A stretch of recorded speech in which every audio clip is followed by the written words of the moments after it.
From Kansas State University, this is Agriculture Today. Eric Atkinson here. Ahead today, K-State's John Jaeger will talk about a new approach to cow-calf grazing that has proven out well in K-State trials, using the modified intensive early stocking approach coupled with early calf weaning. This has shown quite promising results, which John will talk about. Then from Washburn University, Roger McEowen will look at the legal principles associated with nuisance cases relevant to you agricultural producers, and he'll talk about legal disputes over soil conservation with constitutional overtones. Later, K-State's Romulo Lollato files his first report from the Kansas Wheat Tour, which is now in its second day. And awaiting with another Stop, Look, and Listen, K-State's Gus Vanderhoeven. All that here on Agriculture Today.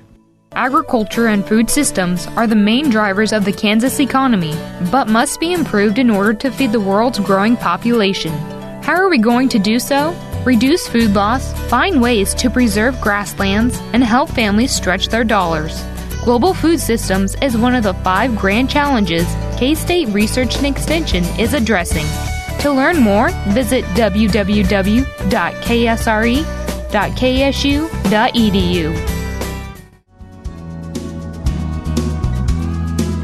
Thanks for being along with us for another Agriculture Today. On this first segment, we're going to pass along to you information that was shared at the recent Beef Research Roundup, hosted by K-State's Agricultural Research Center at Hays. It concentrated on the idea of intensive early stocking pastures and whether that grazing system can fit the cow-calf operation. Our guest now, beef cattle scientist at Hays, John Jaeger of K-State.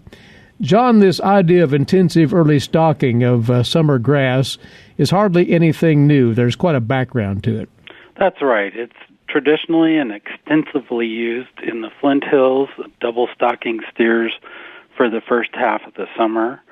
Previous researchers at this location tried it, and because of our lower rainfall and being mixed grass prairie instead of tall grass prairie, it didn't really work as well, and so they reduced the stocking rates and were able to make it work in this system. But they also found that if they did 1.6 times the normal stocking rate and then pulled off the heavy half of the steers late season rather than removing all steers like in a double stock system, the steers grazing late season performed very well and resulted in more pounds of beef produced per acre compared to a conventional stocking system. This is what you're defining as a modified intensive early stocking system then. And even at your site at Hays, the increased net returns to this system, and we're not talking cow-calf here, but stockers, were pretty substantial, weren't they?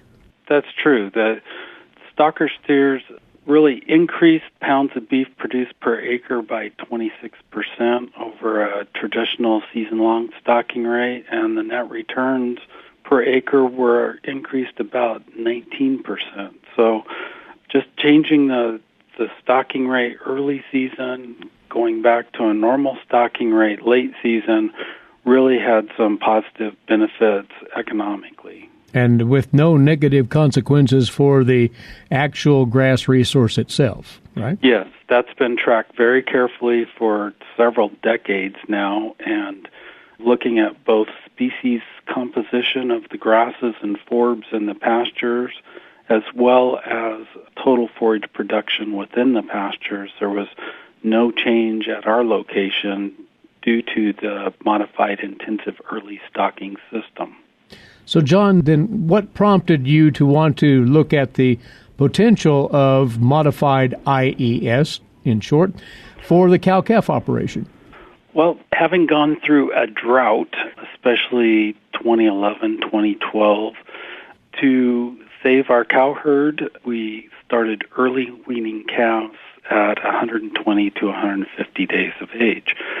And where we had adequate grass, we left calves on the cows.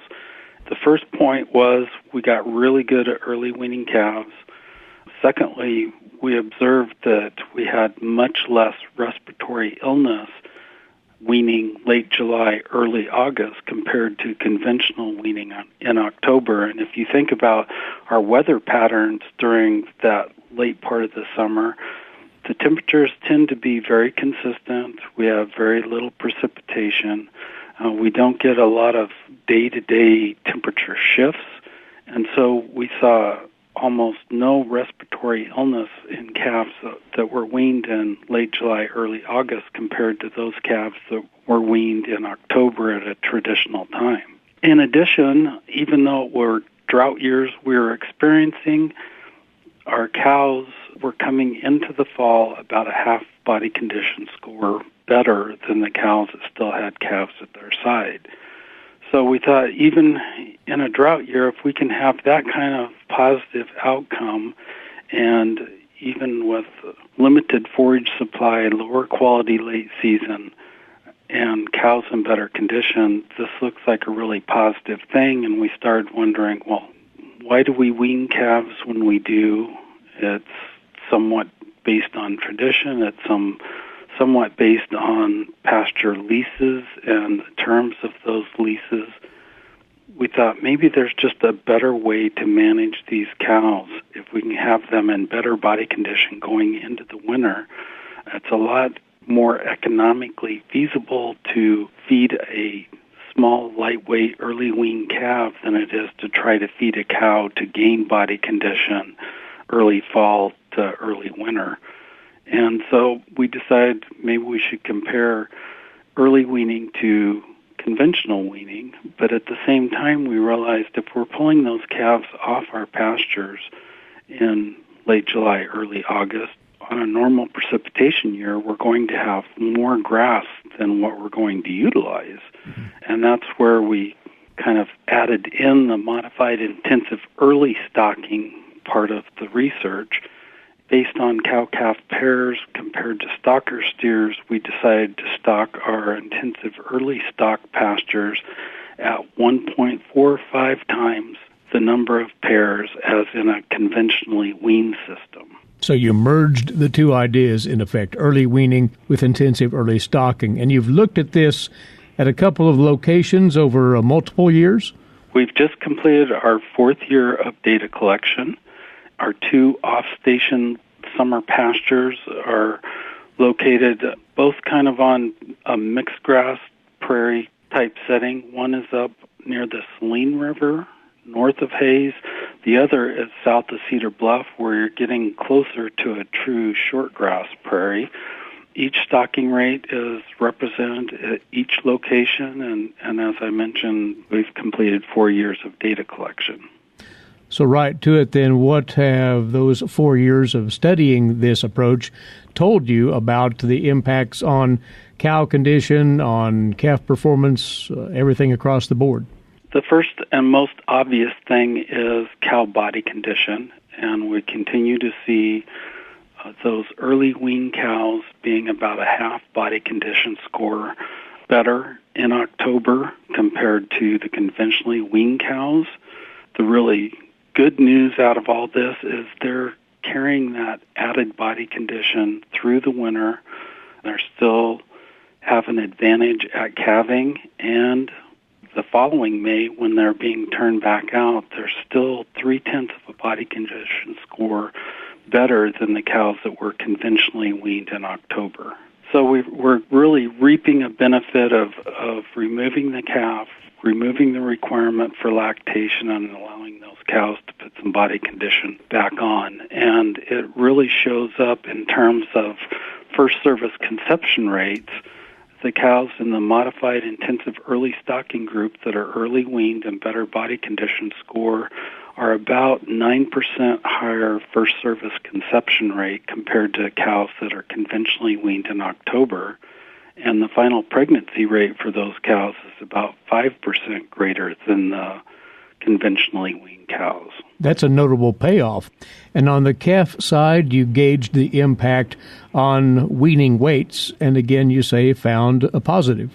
Yes, it's not a huge difference for 205-day adjusted weights. We're seeing about a 10-pound advantage for the modified intensive early stock calves that are weaned early compared to the season-long stock calves.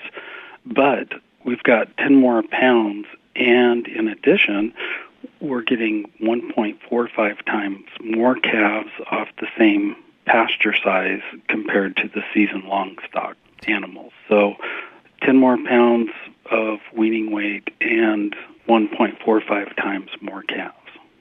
So, drought or no drought, this system appears to have benefits that would be worthy of a cow-calf producer's attention, John. I really believe so. I think it's something that can be beneficial if you're retaining ownership on those calves. Early wean calves that get a higher energy diet earlier in life tend to grade better. So if you're retaining ownership, you should see those benefits in terms of your grid payouts. And in addition, by weaning late July or early August, if you're not retaining ownership, you have the potential of selling those calves before we see the traditional dip in the market when the majority of calves are being weaned. So a lot to consider here, and if any producer would like to learn more about what you've discovered concerning this system over 4 years' time, you'd more than likely be happy to talk with that producer. Yes, exactly. I've had several producers express interest. There are some that are incorporating this into at least a portion of their operation just to try it to see how it works. When we complete the 5th year of data, we will include all the performance data for calves post-weaning in the feedlot and look at the economics of both health and carcass value at the end. John, good work here, and thanks for summarizing it with us right here today. It's been a pleasure, Eric, and I hope to hear from producers that have any interest in incorporating this into their operation. John Jaeger there. He's a beef cattle scientist at K-State's Agricultural Research Center at Hays, and he reported on the findings to date on this modified IES stocking program for cow-calf pairs at the recent Beef Research Roundup hosted by the center there at Hays. You're listening to Agriculture Today. For 25 years, K-State Research and Extension's Kansas Agricultural Mediation Services has been providing a no-cost, confidential place to call in and visit with an agricultural lawyer. Our experts are available to help you producers handle legal and financial issues. Explore your options and generate solutions. Call us at 800-321-3276 or visit us online. Kansas Agricultural Mediation Services.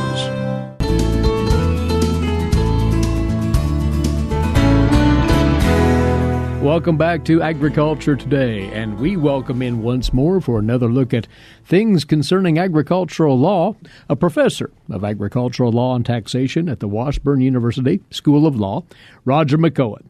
Roger, 2 points this go-round, and the first one is in the area of negligence. As the foundation for this, you say, there are certain conditions that must exist in order for a negligence case to be legit. Right. I have to have a duty to have acted in some way, and I breach that duty, and the breach of that duty causes you damages, either to your personal self or to your property. And without all 4 of those so-called links in that chain present, then there is no liability. So when we get to the issue of duty, that's really one of the key points, obviously, and perhaps the key point in most of the negligence cases. That's where the reasonably prudent farmer standard or reasonably prudent person standard comes up. And so when we apply that to a farmer, it's then, well, how should a reasonably prudent farmer have acted in that particular situation? And that's the standard. Well, let's illustrate this further by way of a recent case. And you talked about this in your blog. This had to do with livestock and an injury incurred by an individual who was visiting the premises for a particular reason. What are the details? Well, you had an individual that owned a small farm and had various animals on the farm, including sheep and goats, and she spent about half of her time at her farm and about half of her time in Florida. Well, in 2016, when she was in Florida, she left her half-brother in charge of caring for her animals while she was gone, including feeding them and watering them. But one of the goats, which was a ram, got sick, and because her half-brother had little experience with farm animals, he contacted a neighbor, plaintiff in the case, to come and help out with the sick goat. And so this neighbor did, and the half-brother thought that this neighbor knew how to take care of goats more than he did, so he calls her over. And that sick goat head-butted her, caused her to fall, and she broke her arm and her wrist, and then sued the farm owner for liability. And on the notion that farm owners should have known of the inherent dangers, so to say, of that ram, and should have acted accordingly and informed the party accordingly. Yeah, the issue in the case came down to duty, and what is a reasonable farmer presumed to know about animals that they have on their farm. And, of course, the individual that was injured in the case presented expert testimony to show that rams were generally territorial and tend to defend themselves in their territory, and the females that they perceive to be in their herd by headbutting any unfamiliar animals or persons, and that tendency, and this was the key to the case, that tendency is generally known by farmers. And so she claimed that when she went into the pen to care for the sick goat, she didn't realize it was a ram because it wasn't showing any horns, and she had never been warned that a ram might be protective and territorial. Bottom line was the court said, well, as a farmer that has these types of animals, you are presumed to know of the tendencies of rams to butt, and even though you weren't there, you had an obligation to not only let your half-brother know of this tendency, but anybody that might come on the premises, and we're sorry you weren't even there, but you're presumed to know these things, and in these types of situations, you have to disclose that so-called defect in your premises. It's something that a reasonable farmer should have known. But you can see the standard is pretty broad. It's hard to think of all the situations out there that a jury in a court could possibly say that a reasonable farmer should have knowledge of and therefore has a duty to disclose that. So to the individual out there, err on the side of caution when considering these things and be proactive in sharing information. It's hard to rub the crystal ball and see with perfect clarity what all these situations might be, but this standard, it's interesting the way it can apply in terms of what could be deemed to be reasonably prudent conduct. And so always err on the side of caution, absolutely. But again, that's why we have courts, and that's why we continue to have negligence cases. It's just impossible to anticipate every one of these. Yeah. The other item that you have written up in your blog recently as well, does soil erosion pose a constitutional issue? This is an interesting question, and in fact, there's some validity to that thought here. Yeah, I'm just not making it up out of thin air. There are actually cases out there on this. And think this one through. Do we have a little bit of soil erosion going on in Nebraska, parts of Kansas, parts of Iowa, along the Missouri River and the Platte? Absolutely. It's an absolute mess this year. Well, what happens when you have excessive soil erosion like this? Of course, this is a weather disaster-related thing, but what if you have gradual soil erosion over a long period of time and you end up with a lot of soil that gets deposited onto a neighbor? Where does the constitutional issue come up on this? Well, let me take you back. There's a recent case, and we'll take you back first to one in Iowa in the late 1970s.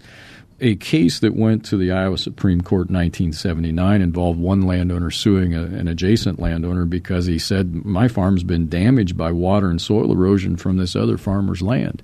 Many states in the Midwest, and this involved the Iowa statute, do have soil conservation statutes that are enforced at the county level. And if there's an excess amount of soil erosion, the county has certain enforcement authority. And the county rule was invoked here. They came in and made a determination that, there is excess over what is permitted by statute. And so here's the remedy. And the remedy was, either put it out to hay pasture or discontinue your farming activities or terrace that land. But there's going to be some cost associated with this. Well, neither party was happy with this, and so they challenged the determination. And the plaintiff finally threw up his hand and said, well, that's a constitutional taking of my private property under the Fifth Amendment. So, I don't want to have to pay for this whole statute. He was just upset about the whole thing. You can't do this, and you can't force me to do this and make me pay for it, even though the court pointed out the state was willing to broker a significant part of the cost of this. He was challenging the authority of that state agency. Right, on constitutional grounds. How did the court find it? The court said, no, you're crazy. That's a legitimate interest of the state to protect the soil. They looked at the policy, they looked at the rationale behind it, and the fact that the state was brokering most of the cost of this and had given them options. They said, no, the state acted reasonably here. It's a legitimate state purpose, no constitutional violation. Now, that was a case decided back in 1979. You have a more recent case that was just rendered in March, a decision that is, and this involves the Corps of Engineers, Army Corps of Engineers, and concerns about release of water from a reservoir. And think of this. I heard this again yesterday. I read a news story about this, that there are gripes in western Iowa and eastern Nebraska about what the Corps of Engineers is doing along the Missouri River, and did that contribute to some of these problems? And I thought, there's this issue again, and here's this case that we had decided by the U.S. Court of Federal Claims, which is the federal, if you want to call it this, the takings court of the United States. So if you have a federal takings claim, you're under the Tucker Act, you're going to go to the U.S. Court of Federal Claims. It's in D.C. Well, they issued a decision in the middle of March that involved an Oklahoma situation. The plaintiff operates a sod farm on land in Oklahoma along a river. That river is south of a lake. Well, in 1974, the federal government completed the lake dam, which has a spillway that releases water when it floods. Well, the spillway discharges water and sediment downstream directly across from the plaintiff's property. Well, the first use of that spillway is in 1986, and it's been used 17 times since then, and the plaintiff started complaining about the impact of the spillway causing erosion on their sod farm, and they started issuing complaints in 1990 and then 03, 04, 7, 8, 9, 11, 15, and 16 concerning the erosion. And I look at that and I think, man, these people have been incredibly patient. I'm sure they've been frustrated almost 25 years, a quarter of a century they've dealt with this. Finally, they threw up their hands, and after the Corps said that they, and I'm quoting here, will not and cannot mitigate the erosion, end quote. That is a direct quote from the Corps of Engineers. The farm operation, the sod farm operation, sued and said, well, you took our property, pay us for it. And then the court said what about whether or not this was actually a taking under the Fifth Amendment? The court agreed with the plaintiff and pointed out that an erosion-type taking involves an act of taking that occurs over a long period of time. And so the reason they ruled that way, because there was a statute of limitations claim. The court was arguing, well, you knew there was a problem in 1990. You waited way too long. And the court said, no. Erosion happens over a long period of time. So the statute of limitation does not begin to run until the erosion or the situation, as they described it, stabilizes. So ultimately the court said, all right, because that's the rule when we have soil erosion in determining the statute of limitations issue and when it's triggered, the record hadn't been developed sufficiently down below for the court to determine when the erosion stabilized. So the government's motion to dismiss the case was denied for further development of the record. This is not over. So these erosion cases, it kind of sounded bizarre when I put that title to the blog post on does soil erosion pose a constitutional issue? And the answer is it can. Roger covers items like these of great interest regularly on his blog, and we'd invite you to have a look at that at washburnlaw.edu/WALTR. And always a pleasure. Roger, thanks for coming over. Thanks, Eric. He's a professor of agricultural law and taxation at the Washburn University School of Law. Roger McEowen, along with us every other week here on Agriculture Today. Have you ever thought about where your food comes from? If you're thinking the grocery store, think again. Facts show that the American farmer feeds more than 129 people. They are continually increasing and improving their operations. A wide variety of crops and livestock are grown in Kansas as well as the United States, providing food to your dinner plate. Next time you see a farmer or rancher, thank them. For more information, contact K-State Research and Extension. This is Agriculture Today. Welcome back. Eric Atkinson with you. We're now into day 2 of the 2019 Hard Winter Wheat Tour of Kansas and surrounding states. This is sponsored by the Wheat Quality Council. And among the tour goers, once again, of course, is Romulo Lollato, wheat production specialist with K-State Research and Extension. And Romulo's been good enough to agree to supply us reports from the tour. Well, Romulo, 20 cars took off and made 240 stops around northern Kansas, parts of central Kansas as well yesterday. The calculated yield from all of those cars on day 1, 46.9 bushels per acre. What route did you follow yesterday? Hi, Eric. Yes, well, thanks for having me on. You bet. So yesterday my car took the black route, which is a route that leaves Manhattan, go until Abilene, and then go south, right? So we went all the way to Marion County, and from there west until Nass City, then back north to Hill City, and then back to Colby. So we took the southern route yesterday, which was the one that was the furthest along in development among all the routes, just because we were in the south part of the region traveled yesterday.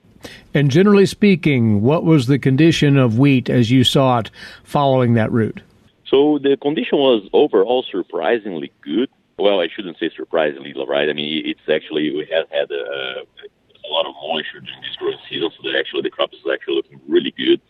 As you mentioned, the calculated yield there was 47 bushels per acre total. In our route, we got to a 53 average.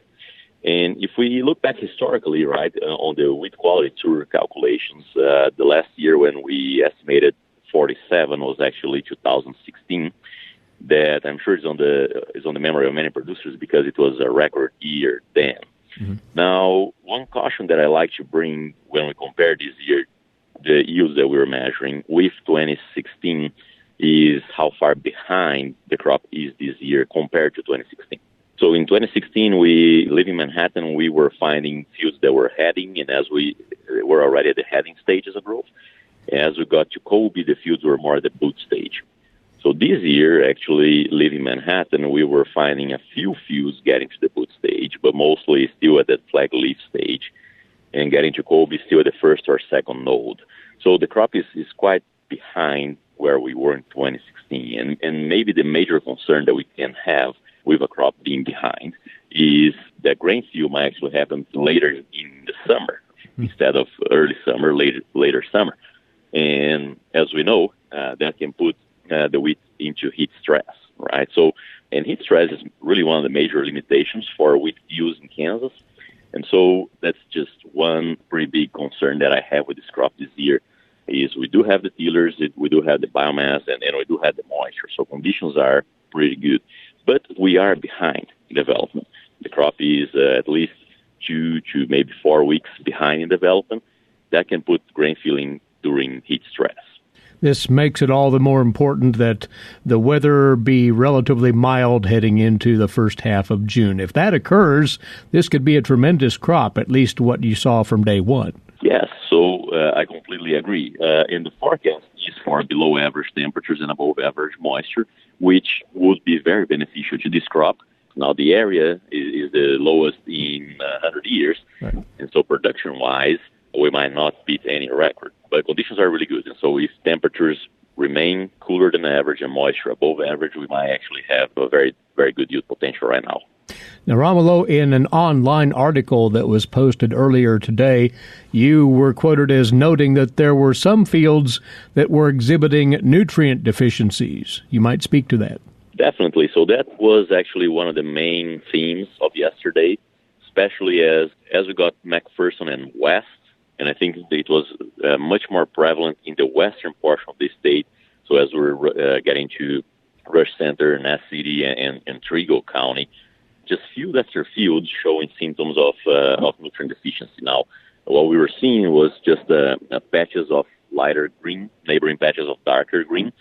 And those darker green spots, they were, whenever we were measuring, they were taller and they had more tillers, right?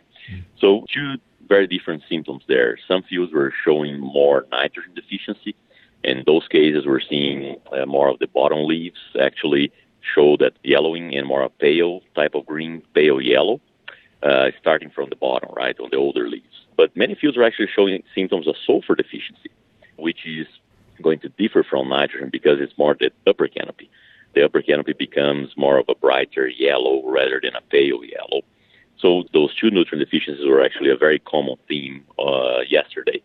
This morning, we already stopped in 3 fields here. In northwest Gulf County, yield potentials were actually quite good, between 50 and 60s. Now in the southern part of the state, we're back seeing some of those deficiencies. Fields that were not very uniform in color. Mm-hmm. Part of that can also be because we have been so cold up to now that any nutrients that are being released or that should be released from the organic matter are not being released. So the organic matter is not mineralizing at the rates that we typically expect in Kansas. And if we think of it, it's a very big pool of nitrogen and sulfur. So some of those deficiencies can be because we're in cool temperatures as well.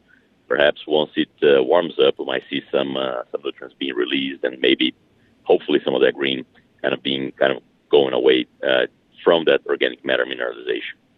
Now, as you noted, you are in Gove County, northwest Kansas, as we speak. You'll be traveling to the south and then eventually to the east before all of the tour vehicles gather once again in Wichita to compare notes. What are you anticipating you'll see the rest of this day, Romulo? So I guess as we head to south central Kansas, we will see a crop that is a little bit further ahead, perhaps seeing some boot stage or even into heading stages. That's also the region where we have some reports of leaf and stripe rust, right? That's south central, southwest part of the state. Mm-hmm. So yesterday, I kind of asked the crew to, be watching for stripe and leaf rust, seeing if we can find anything on that south central part of the state. I also expect to see some fields that were planted after soybeans, and they're way behind, right? We essentially, planting dates is making a huge difference this year. As we have more fields going after soybeans in the south central part of the state, we might see a larger difference between fields that were planted early October versus fields that were planted like late October into November, just delayed because of the amount of rainfall that we had back during the month of October. Well, this same time tomorrow, we'll catch up with you again, if we might, Romulo, and find out what all of that means to yield potential as you make those observations through that part of the state the rest of this day. We appreciate you checking in with us here, and we will visit tomorrow. Thanks. Excellent. Thanks, Eric. Romulo Lollato on the 2019 Hard Winter Wheat Tour. Romulo, as you know, is a wheat production specialist with K-State Research and Extension here on Agriculture Today. Legal and financial concerns surround the day-to-day management of the agricultural industry. Producers, ag creditors, and USDA agencies rely on Kansas Agricultural Mediation Services. If you've received an adverse decision from the USDA or have an ag credit concern, call today 800-321-3276 or visit us online. Kansas Agricultural Mediation Services, exploring options, generating solutions. This is Agriculture Today. Stop, look, and listen. The cut cedars were already browning, and one lighted match would set the hill on fire. That's Gus Vander Hoeven of Kansas State University with comment on life in rural Kansas. It surely must have been a powerful machine, because it chewed up the small trees and branches, creating a clear and clean path under the short section of the power line along the side of the farm. McIntyre Road makes a bulge where the hill comes down to meet the road. But when they laid out the road, they contoured the road instead of going straight across the hill, over the hill. It's an interesting bulge, wooded, or so it was. Under the power line, a good 30 feet right-of-way has been cleared. You can now easily walk it, climbing the hill and walking down the draw where I have a hidden pond. It has water standing in it, great for wildlife. I understand they needed to clear under the line, but I do not understand how they worked. Oh, yes, I do understand. It's economics. The bigger the machine, the easier the task. But why did it not follow up with a mighty chipper? I know there are chippers which would have cleaned up the debris of the wide swath they cleared. The noise of the operation must have been awesome. Of course, no one to hear it, except the guys who did the cutting. There was chainsaw work done, as whole trees were cut down at the stump. I do not know if they treated the stumps to prevent regrowth. I don't remember seeing the stain on the cut stumps. I'll go back and walk my fence line, as there left branches hanging on the line. As I said, they cleared, but didn't clean. Their reason for not cleaning up was probably, who cares? No one sees this. And that is true. Only I will see it when I walk my fence line and look across. The cedars they cut down, and there were many, were all pushed to the side into the still standing cedars. The cut cedars were already browning, and one lighted match would set the whole hill on fire. It would become a fireball, and that worries me. Besides, it looks ugly to see the dead cedars pushed to the side into the living ones still standing. The question, who sees it, is true. Like I said, no one sees it but me and a few other people who might walk the hill. I'm sure that no trees grew on that hill years ago, as there are some open patches with prairie grasses left.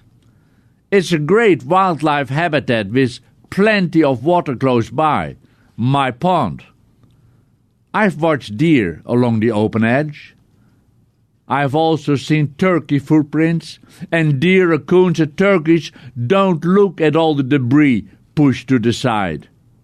I could argue it provides rough shelter, but I don't like it, and fire is my biggest worry. One day it all will burn. This is Kansas. We burn rangeland, and fires get out of control. A young couple, living close, surrounded by rangeland, discussed burning with another neighbor. He asked them how they were going to control the fire. They shrugged. When we burn, we talk control burns. It's not always easy, but we try. We don't shrug our shoulders. It is the not caring that bothers me. I would like the company who did the line clearing to come back and clean up. They will never do it. However, I have seen it done. And there too, it was out of the way property. That company did a good job clearing and cleaning. They cared, and it was much appreciated. The point I want to make is, seen or not seen, we're talking about Kansas, rural landscape, and we should take care of it and be proud of it. On my neighbor's land, trees were planted many years ago along the road. I thought at that time too close to and under the power line. The same company who cleaned the hill must have cleared and cleaned along the planted trees. But my neighbor marked those trees he did not want them to cut with a red piece of ribbon. They were all healthy redbuds. The crew left them alone. The tagged trees are still standing, and the debris has been cleaned up. Oh, it was not raked. After all, it is country. But when you drive by, you see the cleared edge and enjoy the gorgeous redbuds which have bloomed profusely. And I say, thank you. So, why not the rest of the clearing done in the same professional way? As far as dumping the wood chips, I would gladly have let them be dumped on the farm. That would have been close by, just across the fence. No waste of time and no dumping cost, no filling of the county landfill. In my book, my opinion, There's a land ethic we all need to adhere to. I know in nature trees die and fall over. That's part of the woodlands. But to purposefully push cut down trees into live trees and just let them be a hazard is not the way we should take care of our countryside. No way. I hope they come back and finish the job properly and with care, but I doubt they will. We take care of our farmland. There's beauty in a clean-cut hayfield with its round or square bales of hay. And the same for cropland. Utility companies should take good care of the land they use. Gus Vander Hoeven of Kansas State University with his weekly commentary on life in rural Kansas. With that, our Wednesday edition comes to a close. Thanks for tuning in. Eric Atkinson here for Agriculture Today over the K-State Radio Network.